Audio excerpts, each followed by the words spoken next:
மாதா பிதா குரு தெய்வம் இப்படிதான் நம்ம முன்னோர்கள் சொல்லியிருக்காங்க. அதாவது தெய்வத்தை தாண்டி நம்ம மதிக்கிற ஆளா நம்முடைய குருவை வச்சிருக்காங்க நம்ம முன்னோர்கள். அன்பு சகோதரர் திரு எஸ் குமாரவேல் அவங்களை பற்றி சொல்லணும்னா ஒரு அர்ப்பணிப்பு உணர்வோட தன்னுடைய ஆசிரியர் பணியை பண்ணிட்டு வராங்க. பள்ளி மாணவர்களுக்கு சிறப்பாக ஊக்கம் கொடுத்து பல போட்டிகளில் மாணவர்களை பங்கேற்க செய்து அவங்களுக்கு ஒரு வழிகாட்டியாக வந்துட்டு இருக்காரு. ஆசிரியர்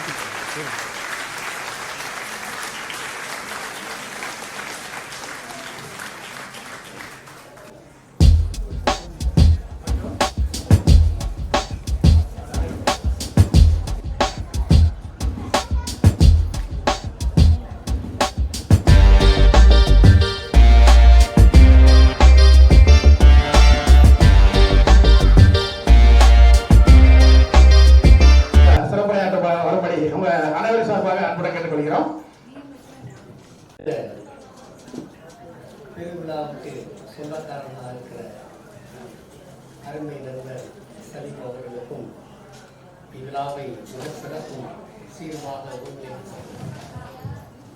அன்பு சகோதரி லட்சுமி பிரபா அவர்களுக்கும்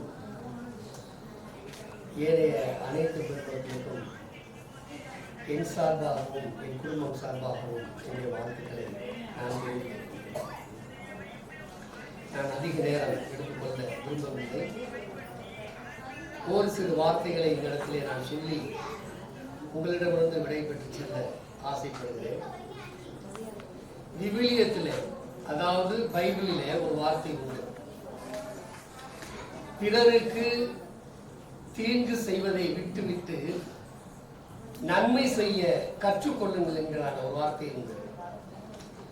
இங்கு நன்மை செய்ய கற்றுக்கொள்ளுங்கள் என்று சொல்கிற வார்த்தை என்னவென்று விளக்கி சொல்ல வேண்டும் என்றால், கற்றுக்கொள்ளுங்கள் என்கிற வார்த்தைக்குள்ளாக என்ன அர்த்தம் உள்ளது என்று சொல்ல போனால், இன்று நடந்து கொண்டிருக்கின்ற செயல்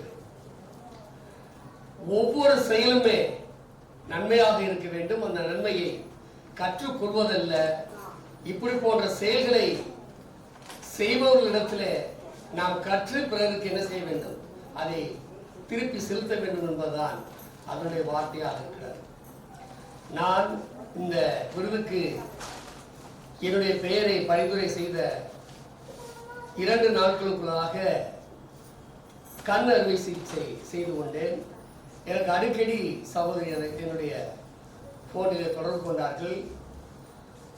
நான் அவர்களிடத்தில் சில வார்த்தைகளிலே கஷ்டமாக இருக்கிறது என்று கூட சொல்லி, ஆனாலும் அவர்களுடைய இந்த அறப்பணியில் எவ்வளவு நேர்த்தியாக இருந்தார்கள் என்று இன்று நான் வாழ்க்கை பொழுது உண்மையே மிகவும் எனக்கு சந்தோஷமாக இருக்கிறது. ஒரு சில வார்த்தைகளை மாத்திரம் இந்த இடத்திலே நான் அடையாளப்படுத்தி விட்டு செல்லலாம் என்று நினைக்கிறேன். நாம் எல்லாம் நேற்றைய தினத்திலே தமிழகம் முழுவதும் ஒருவருடைய வீர வணக்க நாளை நாம் நினைவு கூர்ந்தோம் என்பதை மறக்க முடியாது. ஒரு செவ்வணக்கத்தை தமிழ்நாடே கொண்டாடிய, அது மாத்திரமல்ல, தமிழக முதல்வர்களிலேயே ஒருவருக்கு செவ்வணக்கம் செலுத்தப்படும் பொழுது, வீர வணக்கம் செலுத்தப்படும் பொழுது அவரே அந்த கோஷத்தை முன்னின்று வீர வணக்கம் செலுத்திய ஒரு பெருமை தோழர் நல்லக்கண்ணு அவர்களுக்கு தான் சார்பு இந்த நேரத்தில் பதிவு செய்து, ஒரு தமிழக முதல்வராக இருந்து கொண்டு மற்றவர்கள் எல்லாம் அமைதி காக்க செய்ய வைத்து அவரே எழுந்து நின்று வீர வணக்கம் செலுத்திய வரலாற்று நிகழ்வை நாம் செய்திருக்கிறோம்.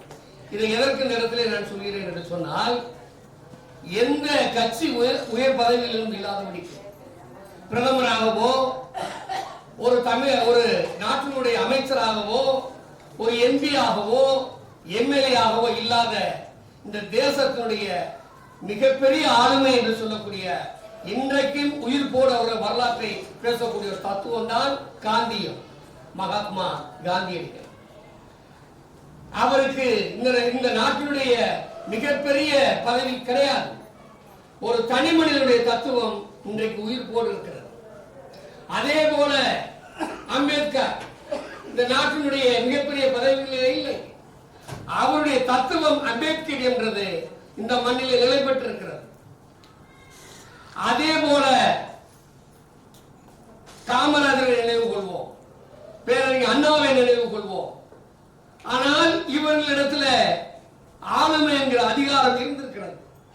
அதிகாரமே இல்லாமல் தத்துவத்தை மாத்திரம் இந்த மண்ணிலே விதைத்து இன்றைக்கும் இந்த தத்துவம் உயிரோடு இருக்கிறது. அவர்கள் இல்லாவிட்டாலும் என்று சொல்லக்கூடிய அடுத்த பட்டியலிலே 2 நபர்கள் இருக்கிறார்கள் தமிழ்நாட்டை சேர்ந்தவர்கள். அதிலே ஒருவர் பகுத்தறிவு பகலவன் ஐயா பெரியார் அவர்கள். மகாத்மா காந்தியடிகள், புரட்சியாளர் அம்பேத்கர் அவர்கள், பகுத்தறிவு பகலன் பெரியார் அவர்கள், அதற்கு அடுத்தபடியாக இந்த மண்ணின் மைந்தர் ஏபிஜே அப்துல் கலாம் அவர்கள். இவர்கள் எல்லாம் அமைப்பை உருவாக்கிறார்கள். இவர்கள் எல்லாம் ஒரு தத்துவத்தை உருவாக்கி இருக்கிறார்கள். அதன் மூலமாக மக்கள் சக்தியை திரட்டி இருக்கிறார்கள். அவருடைய பேரில் ஒரு அமைப்பை இன்றைக்கு உருவாக்கி இந்த ராமநாதபுரம் மாவட்டத்தில் தலை சிறந்த ஒரு ஆளுமைகளாக நாம் என்ன செய்துவிட்டோம் என்று நினைத்தாலும் கூட செய்ய வேண்டியவைகள் நிறையாக இருக்கிறது. ஒன்றை நாங்கள் அடையாளப்படுத்துகிறோம் என்று அடையாளப்படுத்திருக்கிற இடம் இந்த தளமாக இருக்கிறது என்பதை நான் உங்களிடத்தில் நினைவு கூறுகிறேன். பிரியமானவர்களே, இன்றைக்கு இந்த அவார்டு கிடைக்கப்பட்டிருக்கிறது என்று சொன்னால், இந்த நாளிலிருந்து அடுத்த கட்டம் இந்த மக்களுக்காக ஒரு தனி மனிதனாக நான் என்ன செய்ய முடியும் என்ற ஒரு உந்துதலை, ஒரு வேகத்தை இன்றைக்கு இந்த அமைப்பு மூலமாக ஒரு உறுதிமொழி ஏற்றவர்களாக நாம் கடந்து செல்ல கடமைப்பட்டு இருக்கிறோம் என்பதை இந்த நாளில் நான் தெரிவித்துக் கொள்கிறேன்.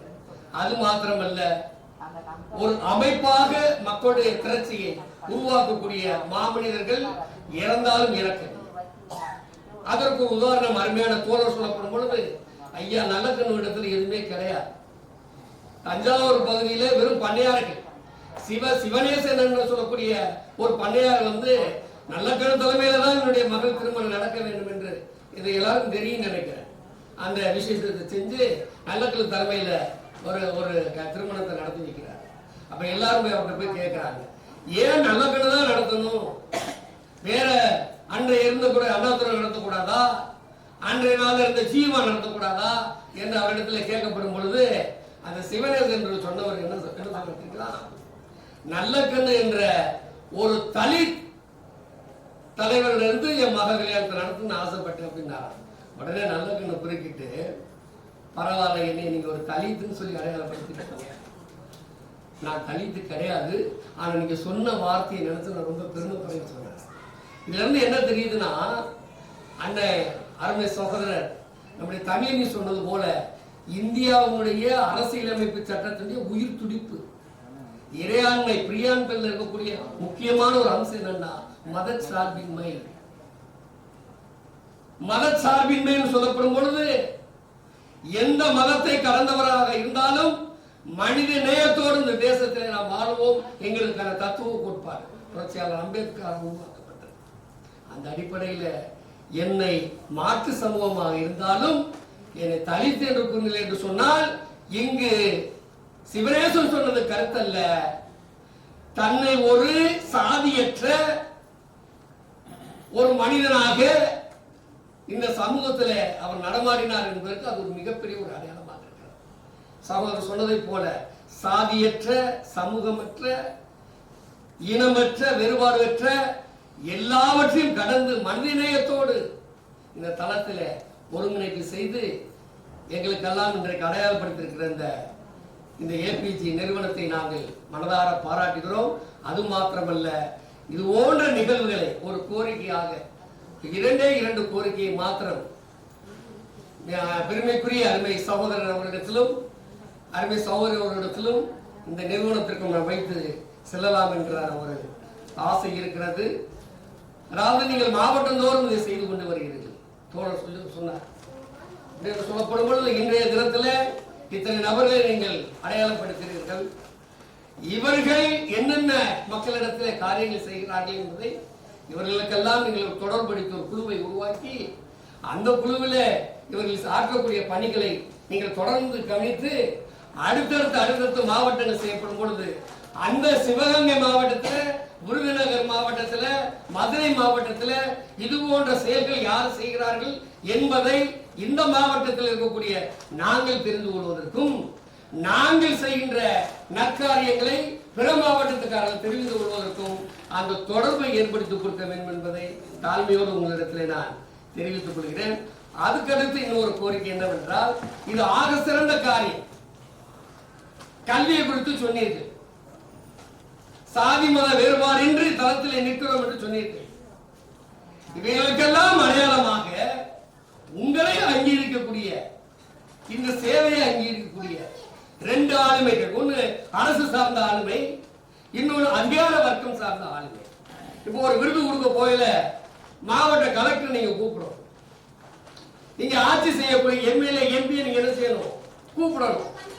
நீங்க அடித்தள மக்கள்கிட்ட இருந்து நான் என்ன செய்யறேன், அவங்களுடைய நன்மைகளை, அவங்களுடைய பாராட்டுதலை, அவங்களுடைய சேவைகளை பாராட்டி கொடுக்கிறேன்னு சொன்னா நீங்க அதை கொடுக்கறதுக்காக வாங்கன்னு சொல்லி அவர்களை நீங்கள் அழைத்து இவர்களை பெருமைப்படுத்தப்படும் பொழுது இந்நிறுவனம் இன்னும் அதிக வளர்ச்சியை பெறும் என்பது என்னுடைய தாழ்மையான வேண்டுகோள். அது அரசு சார்ந்த அதிகாரிகளாக இருந்தாலும் சரி, ஆளுமை மிக்க அமைச்சர்களாக இருந்தாலும் சரி, அடுத்தடுத்த கூட்டங்களில மிகச்சிறந்த ஆளுமைகள் எல்லாம் பங்கெடுத்து இன்னும் இந்த தளத்தை விரிவுபடுத்த வேண்டும் என்று சொல்லி வாய்ப்புக்கு நன்றி சொல்லி விடைபெறுகிறேன். நன்றி.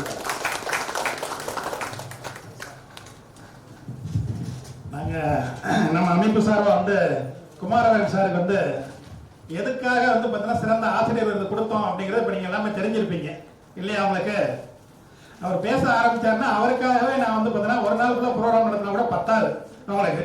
இருந்தாலும் பார்த்தீங்கன்னா குமாரவேல் சாருக்காகவே பார்த்தீங்கன்னா ஒரு நாள் பாராட்டு விழா ஒரு நாள் கூட வைப்போம் உங்களுக்கு. ஒன்றும் பிரச்சனை இல்லை. இவ்வளவு சிறப்பா பார்த்தீங்கன்னா சிறப்புரை ஆற்றுனா அவங்களுக்கு ஏபிஜே விஐபி கிளப்ல 2026 சிறந்த ஆசிரியர் விருது வாங்க திரு குமாரவேல் சார் அவங்களுக்கு, அவங்க குடும்பத்தாருக்கு இந்த நல்ல தருணத்துல மீண்டும் ஒரு தடவை பார்த்தீங்கன்னா அவங்க எல்லாத்தோட பலத்தை பாராட்டு கொடுக்கணும் அப்படின்னு வேண்டிக்கிறவங்களுக்கு. 2வது 2 கோரிக்கை சொன்னாங்க அவங்களுக்கு. அதுக்கு நான் பதில் சொல்லிடுறேன் அவங்களுக்கு. ஏன்னா கோரிக்கையை பார்த்தீங்கன்னா அவங்க சொல்லிட்டாங்க, அதுக்கான விளக்கம் நான் கொடுக்க வேண்டிய என்னோட கடமை உங்களுக்கு. சார் சொன்ன மாதிரி நம்ம என்ன பண்றோம் அப்படின்னா, இந்த விருது விழாவை பாத்தீங்க அப்படின்னா ஒரு பணத்துக்காகவோ பெயருக்காகவோ ஒரு புகழுக்காகவோ பார்த்தீங்கன்னா நடத்தக்கூடிய ஒரு விழாவா நாங்க எப்பயுமே முன்னெடுக்கிறது இல்லை உங்களுக்கு. நீங்க என்ன பண்றீங்க, நாங்க என்ன பண்றோம், நம்ம 2 பேரும் சேர்ந்து பாத்தீங்கன்னா இந்த மக்களுக்கும் இந்த சமுதாயத்துக்கும் இந்த நாட்டுக்கும் பாத்தீங்கன்னா என்ன பண்ணலாம் அப்படிங்கிறத வந்து முன்னெடுக்கணும் அப்படிங்கிற நோக்கத்துல தான் உலகம் ஃபுல்லாவே இந்த விருது விழாவை நடத்திட்டு இருக்கோம் உங்களுக்கு வந்து. ரெண்டாவது ஐயா சொன்ன மாதிரியே வந்து பாத்தீங்க அப்படின்னா ஒவ்வொரு மாவட்டத்திலையும் வந்து இது வந்து ஒரு அறிமுக விழாவாக வைக்கிறோம் உங்களுக்கு வந்து. இப்ப ரொம்ப லிமிடெட் பீப்புளை தான் வந்து நம்ம கூப்பிட்டுருக்கோம் உங்களுக்கு வந்து.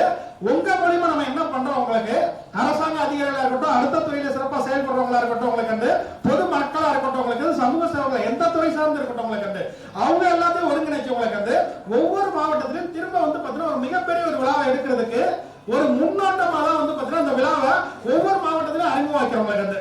ஒவ்வொரு நண்பர்கள்ட்டையும், ஒவ்வொரு தோழிகள்ட்டையும், ஒவ்வொரு சகோதரிகள்ட்டையும் உண்மையை சொல்லி மட்டும்தான் இந்த விருது விழாக்கு வந்து பாத்தீங்கன்னா நாங்க ஸ்பான்சர்ஷிப்பை அரேஞ்ச் பண்றோம்.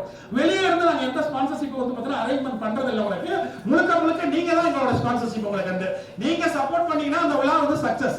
நீங்க சப்போர்ட் பண்ணலாம் அப்படின்னா நாங்க கஷ்டப்பட்டு பொருளாதாரத்தை அரேஞ்ச் பண்ணி இந்த விழாவை சக்சஸ்ஃபுல்லா வந்து முடிச்சிருவோம் உங்களுக்கு வந்து பாத்தீங்கன்னா. இதுல வந்து மாற்று கருத்தே கிடையாது உங்களுக்கு. ஏன்னா ஒவ்வொரு விருது விழாலையும் 90% பொருளாதாரம் நாங்க கையில இருந்து தான் செலவு பண்றோம் உங்களுக்கு. வர்றது வந்து பாத்தீங்கன்னா 10% மட்டும் தான் வந்து பாத்தீங்கன்னா ஸ்பான்சர்ஷிப்பா நாங்க வந்து பாத்தீங்கன்னா கலெக்ட் பண்றோம். அப்ப என்னன்னா ஒரு அறிமுக விழால எங்களை பத்தி நீங்க புரிஞ்சுக்கிட்டா மட்டும்தான் நீங்க லோக்கல்ல போய் உங்க நண்பர்கள்ட்ட வந்து இதை பிரதிபலிக்க முடியும் உங்களுக்கு. அதுக்கப்புறம் இந்த விழாவை ஆர்கனைஸ் பண்ணும்போது இந்த விழா இப்படி சிறப்பா நடக்கும், இதுல இந்த விஷயங்கள்லாம் இருக்கும், இதுல ஒரு பொறுப்பை நாங்க எடுத்துக்கிறோம் அப்படிங்கறத நீங்க சூரிட்டி கொடுக்கும் போது அடுத்த விழா வந்து பாத்தீங்கன்னா பிரம்மாண்டமா நீங்க நடத்துறதுக்கு கண்டிப்பா 100% நாங்க ரெடியா இருக்கோம் உங்களுக்கு.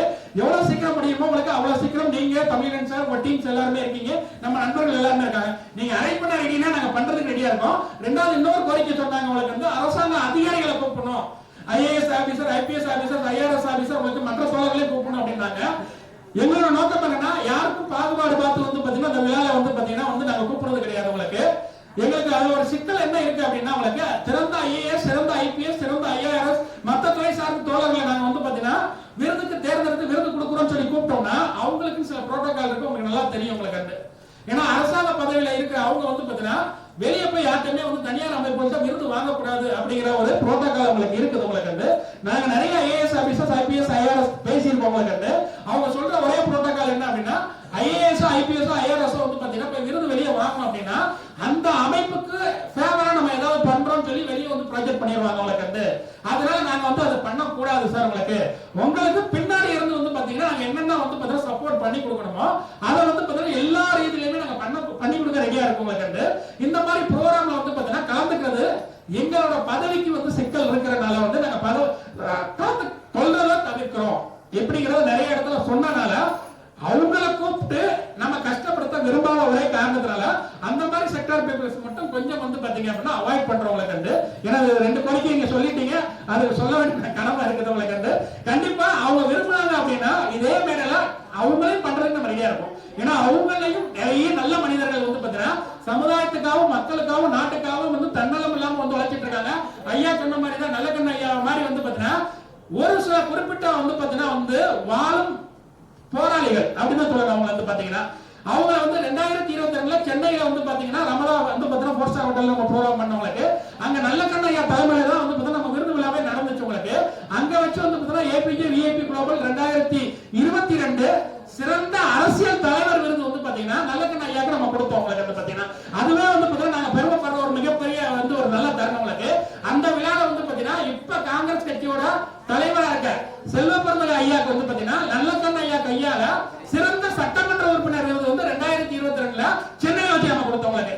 அதே இடத்துல வாழ்க்கையே வந்து பாத்தீங்கன்னா சேவைக்காக அர்ப்பணம் பண்ணவங்களுக்கு வந்து பாத்தீங்கன்னா பாலம் கல்யாண சுந்தர ஐயா நீங்க எல்லாருமே கேள்விப்பட்டிருப்பீங்க உங்களுக்கு. வந்து பாத்தீங்கன்னா கிட்டத்தட்ட வந்து அவர் சேவைக்காகவே வாழ்க்கையை அர்ப்பணம் பண்ணவங்களுக்கு அமெரிக்க அரசு வந்து பாத்தீங்க அப்படின்னா மேன் ஆஃப் மில்லினியம் அப்படிங்கிற ஒரு விருதை கொடுத்து கிட்டத்தட்ட அவர் சேவைக்காக 30 கோடி ரூபாய் வந்து பாத்தீங்கன்னா வந்து பணம் நன்கொடையா கொடுத்தாங்க. அதே அவர் என்ன பண்ணார் அப்படின்னா உங்களுக்கு இந்த மக்கள் அமெரிக்கால இருக்கிற கஷ்டப்படுற மக்களுக்கே அந்த பணத்தை வச்சுக்கோங்க அப்படின்னு சொல்லிட்டு திரும்ப கொடுத்த ஒரு மாமனிதர், நல்ல கண்ணையாவே போற்றக்கூடிய ஒரு மாமனிதர் வந்து பாலம் கல்யாண சுந்தர ஐயா வந்து பாத்தீங்கன்னா உங்களுக்கு அவருக்கும் அந்த மேடையில வச்சுதான் நம்ம விருது கொடுத்தவங்களுக்கு. இப்படி எல்லா நாடுகளையும் வந்து பாத்தீங்கன்னா இந்த மாதிரி நல்ல முத்துக்களை வந்து பாத்தீங்க அப்படின்னா நாங்க சம்பாதிச்சு வச்சிருக்கோங்களுக்கு. இவங்களோட வழிநடத்தலோட வந்து பாத்தீங்கன்னா நாங்க நினைச்சிருக்க எல்லா கொள்கையும் சிறப்பா வந்து பாத்தீங்கன்னா பண்ணி முடிச்சிருவோம் அப்படின்னு சொல்லி நம்புறவங்களுக்கு. அதுக்கு உங்க எல்லாரோட உறுதுணை இருக்கிறோம் அப்படின்னு சொல்லிட்டு திரும்ப ஒரு வேண்டுகோள் வச்சுக்கிறவங்களுக்கு அடுத்த விருதாக